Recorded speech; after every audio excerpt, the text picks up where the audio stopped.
Sim, que bom. Obrigado por estarem aqui hoje de tarde, né? Sexta-feira, eu sei que é bem complicado. Vou colocar meu óculos para conseguir ler melhor o que está escrito, certo?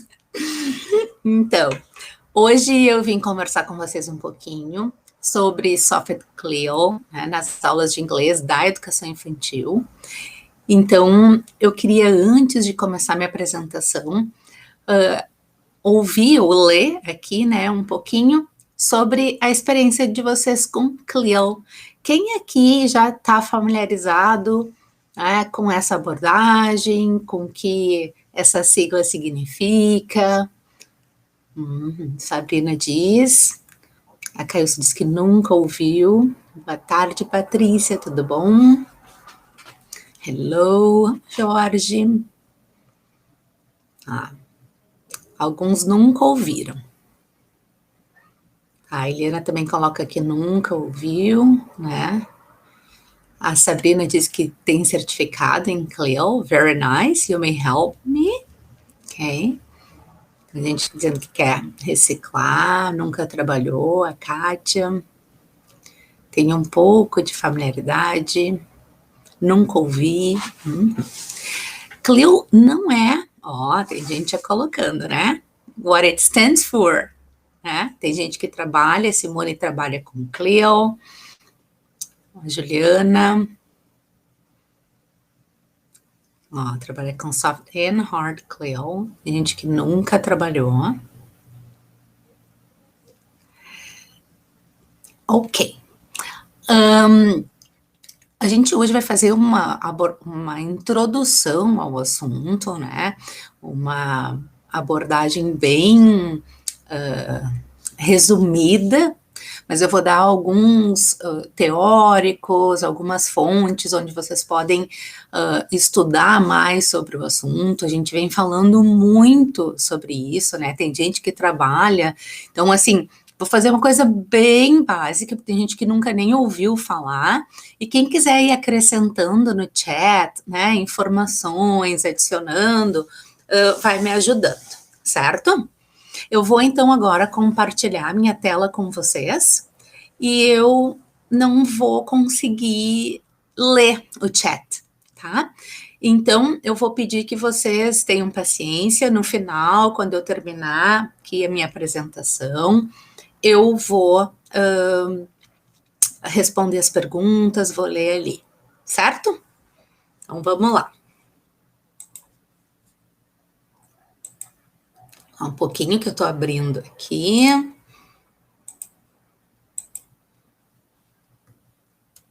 Vocês devem estar me enxergando aí. Agora começou, então, a apresentação. Vamos falar um pouquinho de Soft Clio nas aulas de inglês da educação infantil, tá? Clio não é uma coisa nova, né? A definição de Clio pelos autores, né, que cunharam essa expressão é uma abordagem educacional de foco duplo, em que uma língua adicional ela é usada para aprendizagem e ensino de conteúdo e linguagem. Então, tem dois objetivos aí, não só aprender língua, mas também aprender conteúdo. Não só aprender conteúdo, mas também aprender língua, né? Com o objetivo de promover o conteúdo e o domínio da língua para níveis pré-definidos. Aqui embaixo tem os autores que vocês podem, que falam, né, que estudam e que promovem Clio, inclusive os que cunharam a expressão. Então, vocês podem pesquisar mais sobre essa abordagem buscando por esses autores. Opa, sei muito rápido. Então, assim, Clio não é uma coisa nova, tá? Não é uma coisa que foi inventada agora, tá? Na verdade, se a gente pensar aqui no Brasil, desde a época dos jesuítas, né? Quando eles vieram aqui, eu tive nas missões a semana passada, lá nas missões, eles já tinham, já trabalhavam de certa forma com Clio, né? Eles ensinavam os índios não só a língua, mas o conteúdo junto, né? Então, como fazer as armas, então, eu visitei lá todas as oficinas que eles tinham, né? Então, não é uma coisa nova. O David Marsh, tá? Ele cunhou essa expressão Clio, que stands for, né, Content and Language Integrated Learning, tá? Lá em 1994. E ele se baseou na experiência das imersões canadenses, né, e nos programas britânicos de Language Across the Curriculum que eles tinham. Então, o Dr. Coyle também trabalhou com o Marty e é uma referência, os dois são uma referência. Eles têm sido trazidos ao Brasil com bastante frequência. Teve a primeira turma de CLIL, que alguém disse que tem formação, né? Então, é uma coisa que no Brasil não chegou há muito tempo, né? Mas que já se fala, então, aí, né? Quase 30 anos, é isso? 94, 2004, 2094, 2004, 2014, 24, isso, quase 30 anos, tá? Já se fala em CLIL, já se trabalha com CLIL, é muito forte na Europa, tá? E tá chegando no Brasil com muita força. Eu vejo cada vez mais escolas trabalhando, né? Professores buscando, existe já um movimento maior em relação a CLIL aqui no Brasil. Tem escolas que já trabalham há muitos anos e fazem um trabalho muito legal. E por que, então, trabalhar com CLIL, né? Porque ele tem várias vantagens, eu listei algumas aqui, né? Acomodar os diferentes estilos, desculpa, tá faltando um S, acomodar os diferentes estilos de aprendizagem, reduzir o tempo de fala do professor, porque ele é super centrado no aluno, criar oportunidades para que aprendizes usem a língua. A gente vê aí nos cursos, né, de línguas, principalmente, que eles não usam a língua, né, eles só respondem, né, perguntas prontas, curtas, né, instrução que vai além da língua, então eles aprendem conteúdos de áreas diferentes, tornar o conteúdo mais acessível para o aluno e usar interações ricas para produzir alto rendimento, output. Então, o que é isso, né? Basicamente, CLIL é o desenvolvimento de língua adicional e desenvolvimento de conteúdo. De que forma se difere do que a gente vem fazendo há muito tempo nas aulas de inglês, por exemplo, como língua adicional, né? Que o nosso objetivo quando a gente ensina inglês, né? Eu sou professora de inglês, eu trabalho numa escola de inglês, né? É língua, nosso objetivo é língua. Muitas vezes a gente trabalha sim o conteúdo junto, mas o nosso objetivo final é a língua inglesa, a aprendizagem de língua inglesa, né? E nós só podemos dizer que usamos a abordagem CLIL se a linguagem e o conteúdo puderem ser trabalhados. Os dois são um meio e não o fim. Então, eu acho que essa é a grande diferença. Então, o que a gente teria que pensar, né? É possível transformar ou usar a abordagem CLIL em uma escola de língua, né, na educação infantil? Sim, é super possível. Tem muitas pessoas, vocês devem estar respondendo aí, eu não estou conseguindo ver, né? Tem muitas pessoas, muitas escolas que trabalham, fazem um trabalho, desenvolvem um trabalho muito bom através da abordagem CLIL, nas aulas de língua, mas já não é mais daí uma aula só de língua, né? Essa aula, então, ela já tem uma outra abordagem, ela tem uma outra visão. Existe um framework conceitual de CLIL, né? Então, CLIL é trabalhar conteúdo e trabalhar língua. Tá, mas só isso? Não, existe uma série, né? Uma série de requisitos, né, para que a gente diga que possa trabalhar. Então, CLIL trabalha como? Né? Então, ele trabalha língua e conteúdo através desse framework conceitual, dos 5 Cs que a gente chama, tá? O quinto C, que é competence, eu deixei os nomes em inglês aqui, o quinto C, que é competence, ele foi adicionado depois, antes se falava em 4 Cs. Tá? E quais são esses? Communication, Culture, Competence, Cognition and Content, right? O que significa isso? Então, quando eu estou trabalhando, né, com communication, eu estou trabalhando com aprendizagem e uso de língua. Quando eu estou trabalhando content dos 5 Cs, eu estou trabalhando com aprendizagem e uso das áreas de conhecimento. Quando eu trabalho culture, eu estou desenvolvendo, né, a compreensão intercultural e a cidadania global. Então, assim, vou ensinar sobre as outras culturas, fazer, né, relação, as transferências. Competence é o desenvolvimento das habilidades socioemocionais e cognition dos processos de aprendizagem e pensamento. Então, a gente trabalha o tempo inteiro com esses 5 Cs, sim, o tempo inteiro com esses 5 Cs, mas em cada task que eles têm, em cada tarefa, em cada atividade, pode ser que algum desses Cs esteja em evidência. Geralmente, um deles está. Às vezes, eu não consigo, para uma mesma tarefa, abordar todos, e não é essa a ideia, tá? Todos os Cs.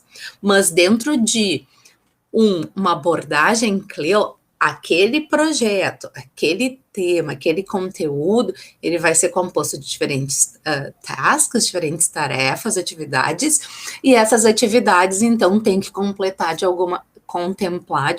alguma maneira, os 5 Cs.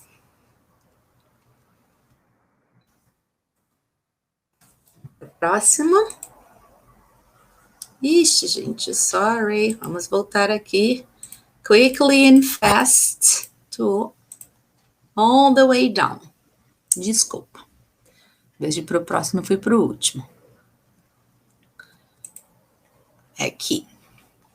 Então, assim, junto com a descrição do mapa, do framework conceitual do CLIL, existe também uma lista de 30 descritores do que seria, né, necessário para se propor um projeto que contemplasse, né, os princípios da abordagem CLIL. Eu selecionei alguns dos 30 aqui, que eu acho que se relacionam super bem com a educação infantil, né, que é hoje o nosso foco, e vou ler aqui para vocês. Então, alguns dos descritores, tá? CLIL estimula a aprendizagem periférica. O que é a aprendizagem periférica? É a aprendizagem que está ao nosso redor, né? Por isso é tão importante a gente construir com as crianças posters, materiais que vão estar expostos na sala de aula, né? Então, a gente está trabalhando lá, não sei, a história da Very Hung Caterpillar, né? E a gente está trabalhando as frutas, a alimentação saudável, dá para trabalhar um monte, né, de conteúdos através dessa história. Então, ao longo desse trabalho, eu vou construindo materiais com as crianças e expondo nas paredes, porque eles estão o tempo inteiro em contato visual com este material, tá? Andamento é um outro descritor, né? Scaffolding. O que é isso? Como se fosse um andaime, né? Conceito de Vygotsky.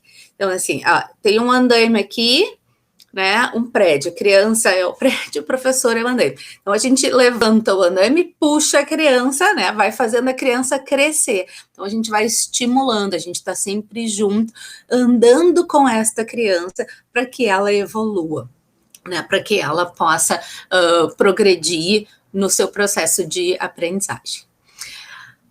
Trabalhar com CLIL aumenta a consciência linguística, né, dos alunos, acomoda os interesses deles, porque a gente trabalha dentro dos histórias que gostam, dentro do repertório que é interessante para eles, respeitando, né, a idade, as habilidades e as competências daquela idade. Conecta os alunos a falantes de outros idiomas, a gente vai falar um pouquinho disso quando falar em cultura.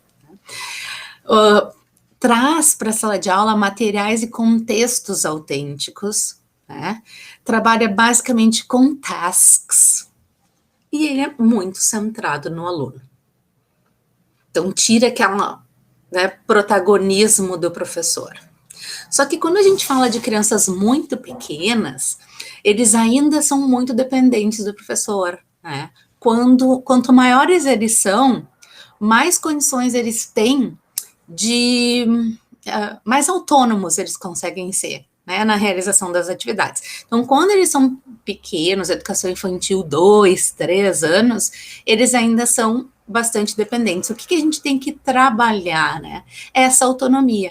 Dentro das condições desse aluno, o que eu consigo propor de autonomia, né, para que ele avance nesse processo de autonomia, né? Então, por exemplo, eu estava conversando com uma professora da minha equipe, e ela disse, é muito tempo, Tati, se eu deixo eles todos lavarem a mão sozinhos. Só que se eu lavo a mão dos alunos para ser mais rápido, quando eles vão aprender, né, a lavar a mão? Então, assim, essa autonomia, ela dá trabalho, né, trabalhar isso, mas ela é muito importante.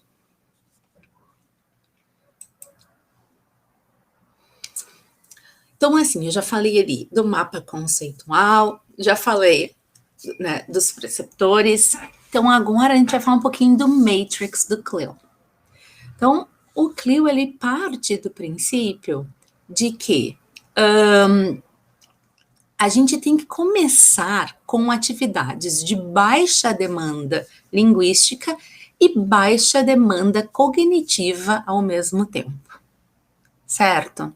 Então, para a gente evoluir para atividades de alta demanda linguística e alta demanda cognitiva. O que quer dizer isso? Vamos primeiro analisar, então, o que é isso, baixa demanda cognitiva e alta demanda cognitiva, né? Não sei se vocês conhecem, já ouviram falar da taxonomia de Bloom. A taxonomia de Bloom, ela nos diz que tipos de atividades, tá, são desenvolvidas que envolvem atividades de baixa demanda cognitiva e de alta. Então, por exemplo, eu não vou falar muito sobre taxonomia de Bloom aqui, mas vocês podem pesquisar. Mas só para vocês terem uma ideia. Quando eu digo para uma criança assim, listen, look and point, então ele só tem que apontar. Então ele vai estar ali, entendendo e apontando. Isso é uma atividade de baixa demanda cognitiva. Tá?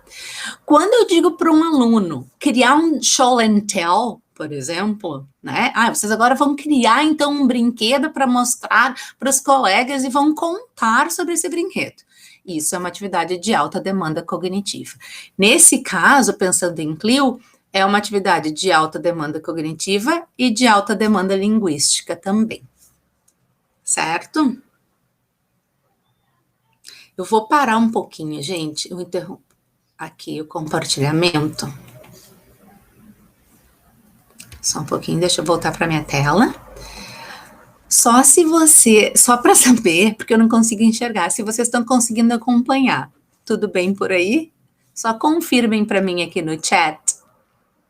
Tá, ok. Vou voltar então para a apresentação, certo?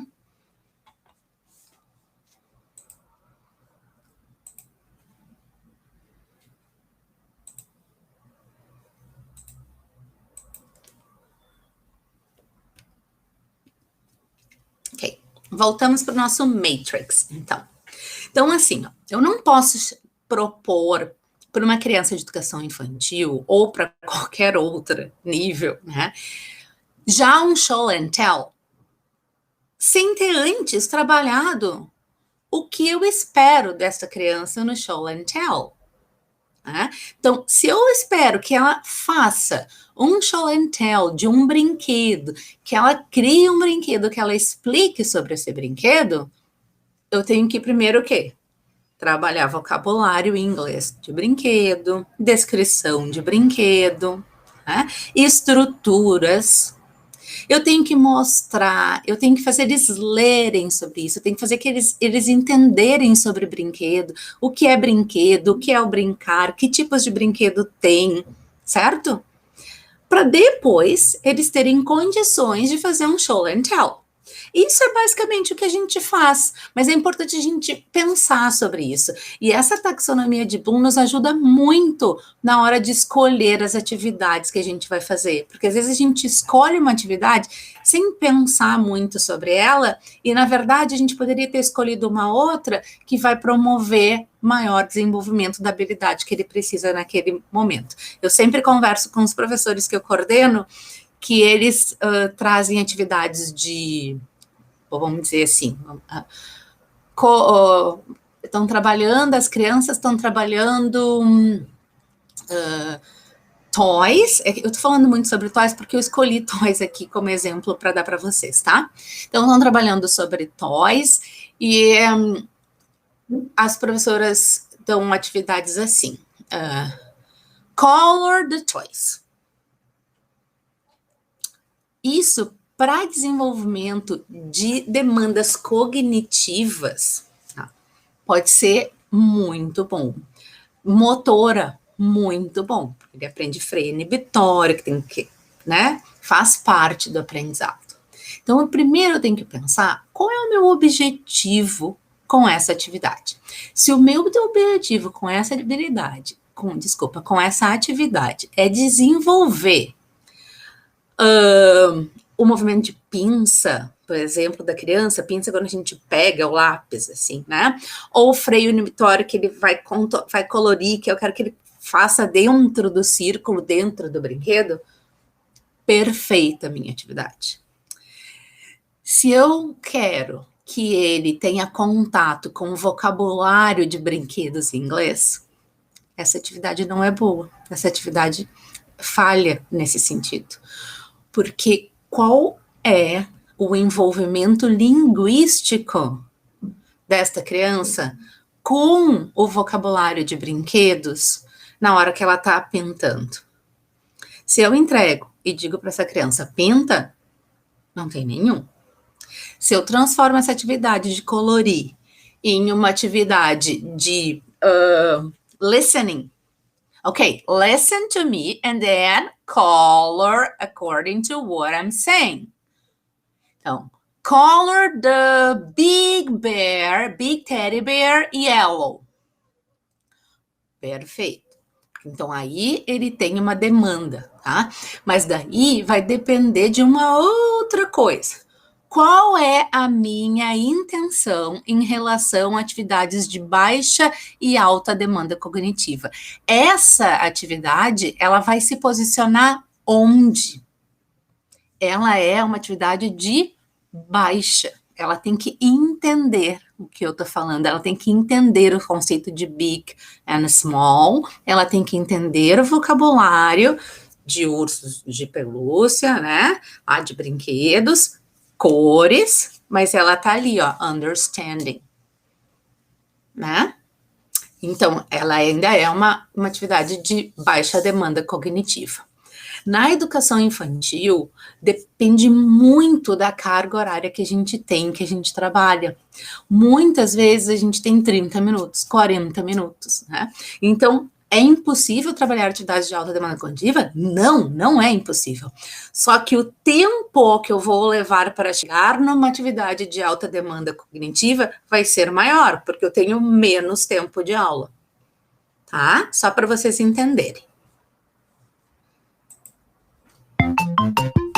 Opa! O que eu fiz? Então, eu peguei, o que acontece? Muitas escolas, elas seguem course books, né? Então, elas não trabalham em cima, não criam as suas próprias atividades. É possível trabalhar com CLIL, né? Tendo um course book, dependendo do course book que a gente tem, sim, tá? Então, eu peguei uma série aqui, que chama The Flibbits, eu vou colocar um nome no finzinho para quem quiser conhecer mais, tá? Que é uma série nova que montou todo, é um livro para ensino de línguas, então ele não é um livro abordagem CLIL, mas ele usou os princípios de CLIL na montagem. Então a gente vai reconhecer algumas coisas aqui, tá? Então ali, primeira tarefa da unidade, eu peguei a unidade de toys. A primeira unidade de toys é escutar e repetir os nomes dos brinquedos. Então, o que é isso? super baixa. Só escutar e repetir. Então, baixa demanda cognitiva, baixa demanda linguística. Porque repetir, a demanda é muito pequena. Depois aumenta um pouquinho a demanda linguística, mas ainda é baixa, que é nomear. What is this? This is a... Parará. Tá? Depois, eles passam, então... Eu não coloquei todas as atividades, porque a unidade é muito longa, tá? Então, mas eu fui colocando assim, dando uns pulinhos, mas para vocês sentirem a evolução. Eles assistem esse vídeo aqui. Assistem a esse vídeo.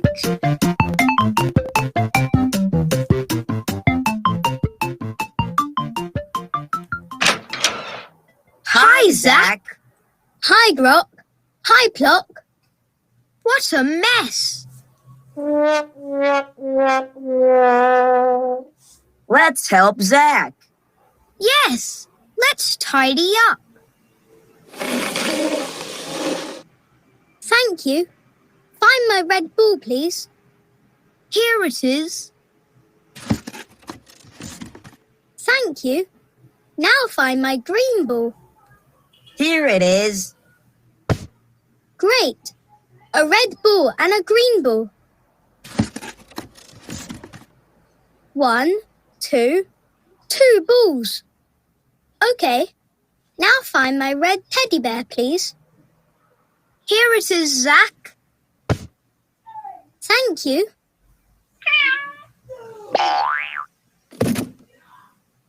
And find my yellow teddy bear, please. Here it is. Okay. 1, 2, 2 teddy bears. No, 3 teddy bears. Look. 1, 2, 3 teddy bears. No, Grok. Tá. Então, eles escutam essa história.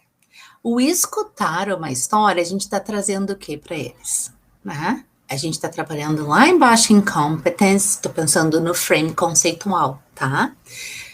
Porque eles se envolvem emocionalmente, porque tem muito a ver com os interesses deles, com a faixa etária. Esse é um livro para crianças de 3 anos, né? E eu estou trazendo o quê? Um pouco mais de demanda linguística, né? Por quê? Aqui tem um monte de estruturas, vocabulários inseridos naturalmente, não tem nada forçado, só vou usar os verbos que eles já conhecem, né? Tem um monte de verbos que eles não conhecem, um monte de estruturas, tempos verbais que eles não conhecem, mas eu vou expondo à criança isso. Para quê? Então, para a gente poder pular para o próximo, que é o quê? Reconhecer e localizar. Então, ali na próxima é find a yellow ball, exatamente como estava na história, tá? Então, assim, a gente vai trazendo... Opa, aqui tem um monte de vídeo, tudo começou junto, desculpa. Então, fui ali até um pedaço. Ali a gente trabalhou o quê? Naquela história. Entrou quantidades, né? Quantidades é um conceito matemático. Então, o que eu vou trabalhar? Eu vou trabalhar o quê? As quantidades e os números, né? As representações gráficas desse número. Como eu represento a quantidade 1, né? Então, eu vou fazer o tracing com eles, porque eles são pequenos, eles ainda não conseguem traçar os números, né? Eu vou trabalhar essa habilidade motora com eles, né? Que é uma habilidade de reconhecimento do pensamento, né? Então, vou trabalhar com eles, vou escutar e repetir o traçar. Depois, eles vão escutar e responder aqui, com esse chant.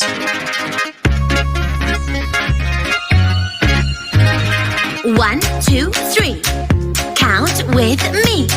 How many balls can you see? 1.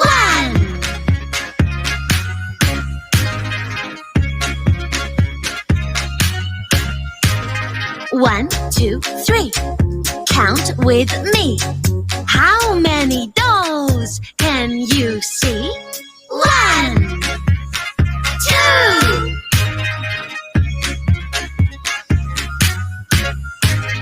1, 2, 3. Então, eles vão trabalhar, vocês estão vendo que eles estão trabalhando o quê?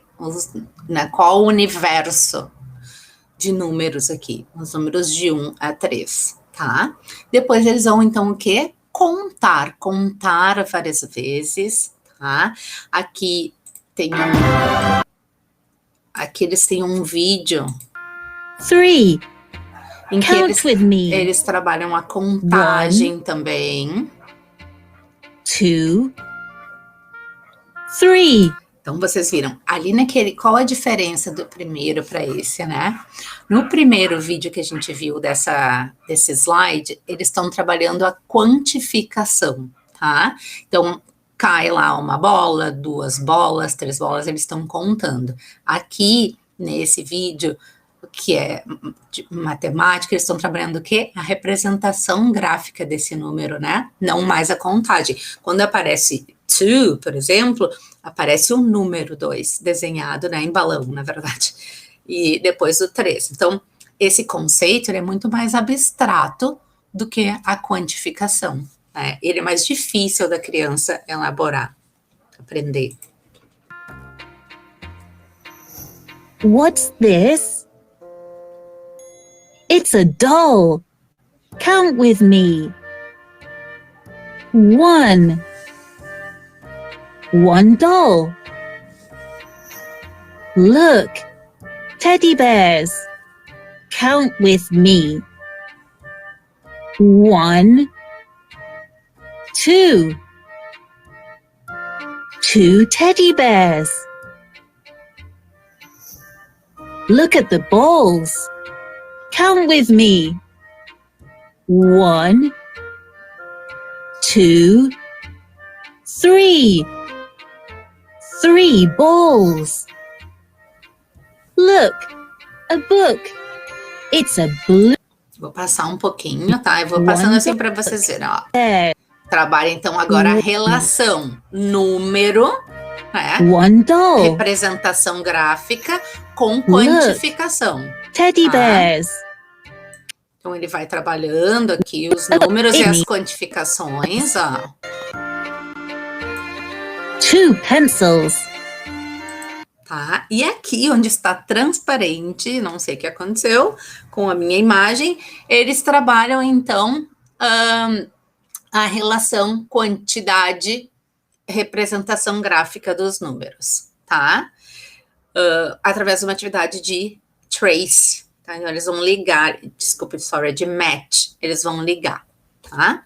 Então, aqui, ó, eles trabalharam, lá, se a gente voltar, né, no outro slide, deixa eu voltar ali para vocês verem, aqui, toys, né, find the toys, pressupondo que eles já sabiam cores, né, então eles foram, então, foram para a representação, primeira quantificação, depois a representação gráfica dos números, né, para poder ir lá, então, subir um pouquinho lá no Matrix do Cleo.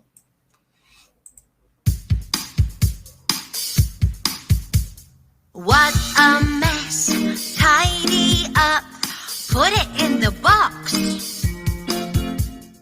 Look, a teddy bear. Pick it up. Pick it up. Put it in the box. Okay.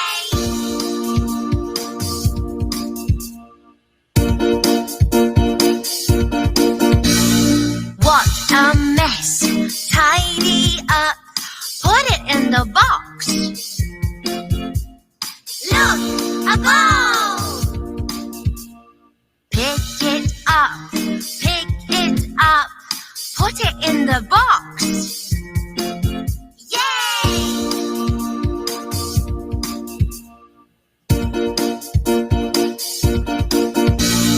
What a mess.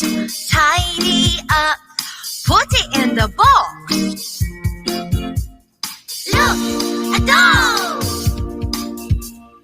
Pick it up. Pick it up. Put it in the box. Cool.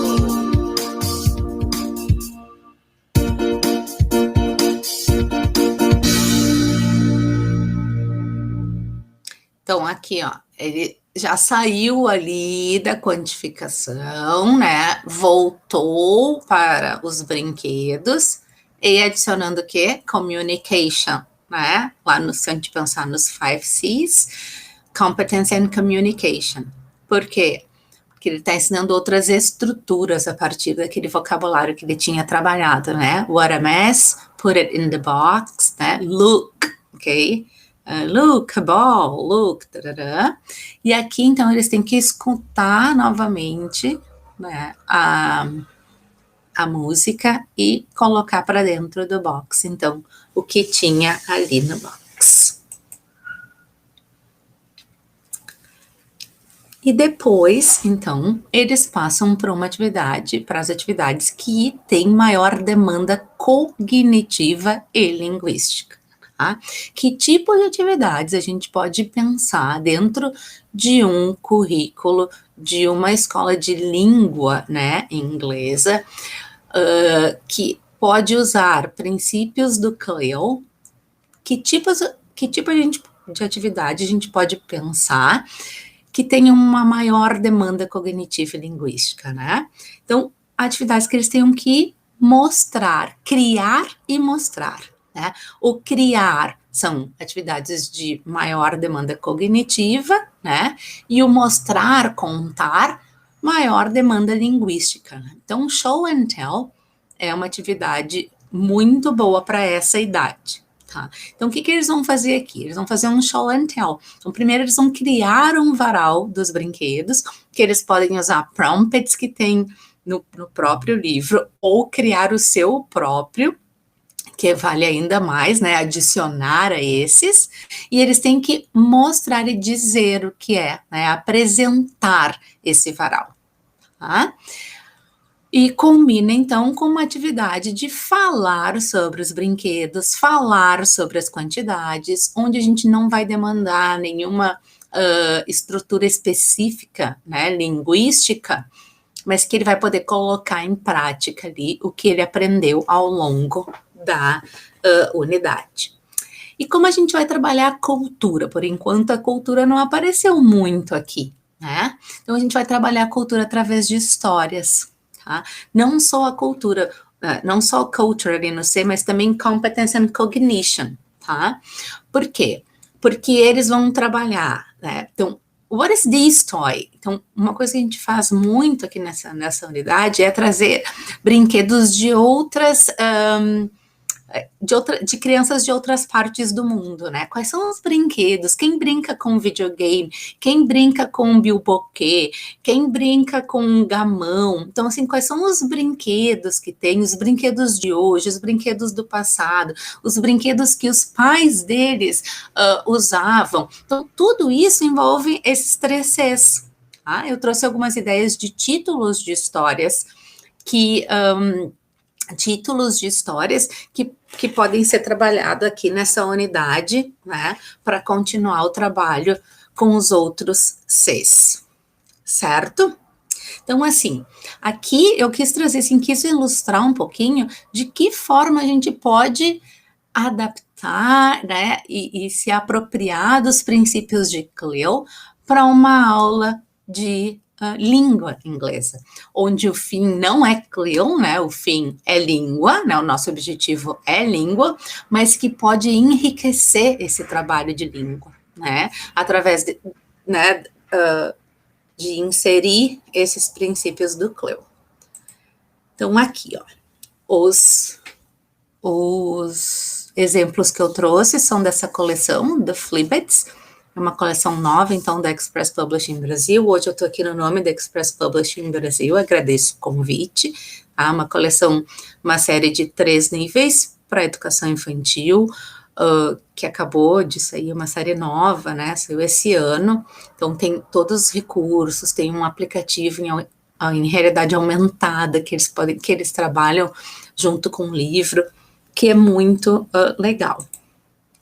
Eu vou parar um pouquinho agora aqui, compartilhamento. Deixa eu só voltar para a tela de vocês, tá?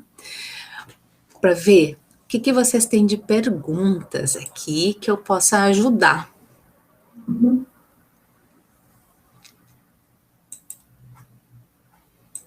Deixa eu ver se eu volto aqui. Sim, Mauro, enriquece muito a aprendizagem. Se a gente consegue pensar, né, a nossa aula de língua a partir desses princípios, as crianças só têm a ganhar, né? Então,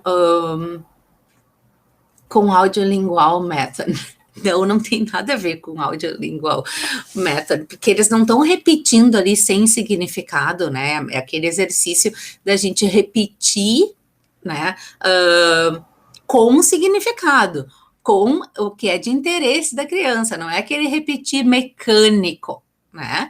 É um repetir significativo, então por isso ele não tem tanto a ver. E ele não é, a gente faz uma atividade. Então a gente tem que prestar muita atenção também, às vezes a gente diz, isso é método audiolingual, né? Na verdade, hoje a gente faz um pouquinho de tudo. Tem drill, todo mundo, queima drill, joga na fogueira, drill não, né? A repetição ali.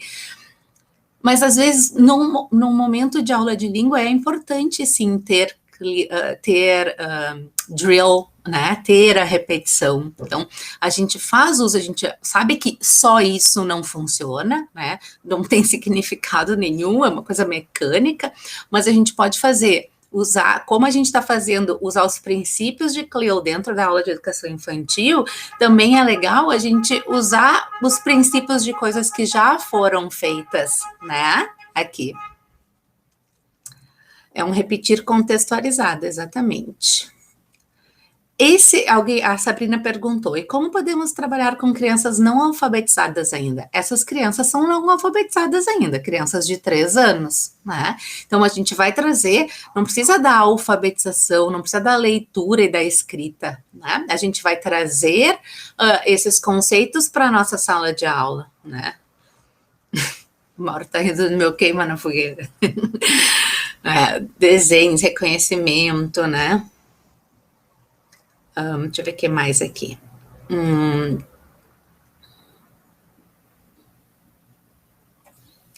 A Naila pergunta se essa apresentação pode ser vista novamente. Aqui, umas perguntas vão passando, eu não consigo ler todas, tá, pessoal?